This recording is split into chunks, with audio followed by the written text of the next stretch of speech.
Hello and welcome to Business Reporter. I'm Alistair Greener and today we're talking about internal business fraud. And joining me is Simon Dukes from CIFAS.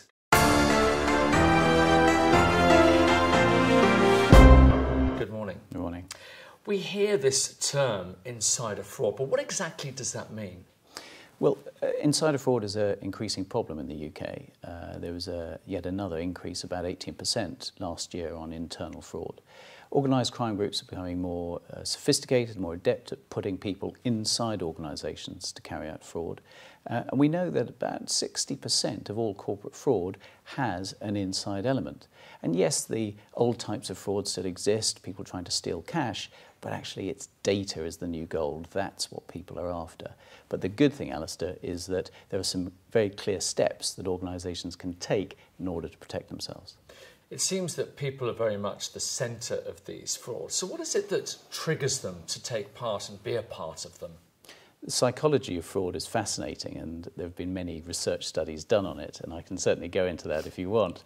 But actually, there are, from a corporate perspective, there are some very clear milestones in the corporate life cycle, shall we say, that increase vulnerability to fraud. So, for example, the pressure on many organisations to reduce overheads can, in some instances, reduce oversight for some of the back office functions. Charities are particularly vulnerable to this, but not exclusively so. The push also to outsource or offshore some of your services. And finally, I'd say the churn of staff. Getting more staff in at a greater rate is a good thing. It's good for diversity, it's good for experience, but it also increases your vulnerability to fraud. You've very effectively highlighted the weaknesses that businesses have or where they're vulnerable. So being that specific, how is it they're still falling foul of these frauds? Well, technology can only do so much, and there is some great technology out there. For example, detecting perhaps large movements of data out of a network or a system could be an indicator that fraud is taking place. But at the heart of this, it's people. And where there are people, there is risk. The worry for companies is going to be that they don't want to treat all of their employees as a potential suspect. How can organisations actually tackle these problems? Yeah, you're absolutely right. And that would be the wrong approach. The vast majority of employees are good, honest, hard-working people who want to progress in the organisation. So what we're doing here is trying to prevent effectively or identify the bad apple. There are some clear steps that you can take. Having a clear fraud policy, for example, shows employees that you're taking fraud seriously.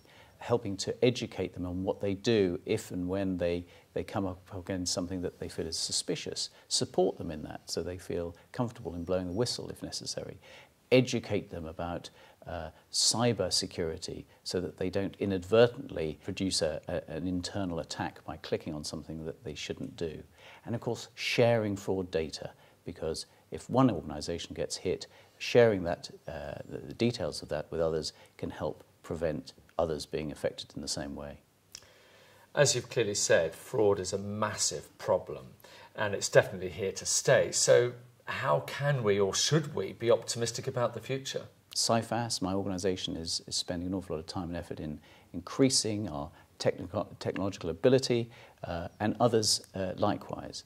But the issue here is that the fraudsters themselves are also spending time, effort and resource in overcoming and combating some of those controls. While we can be very optimistic in this, I think we have to be mindful of the fact that the threat is there and it is constant.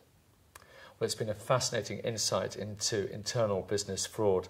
Simon Dukes from CIFAS, thank you very much indeed. Thank you.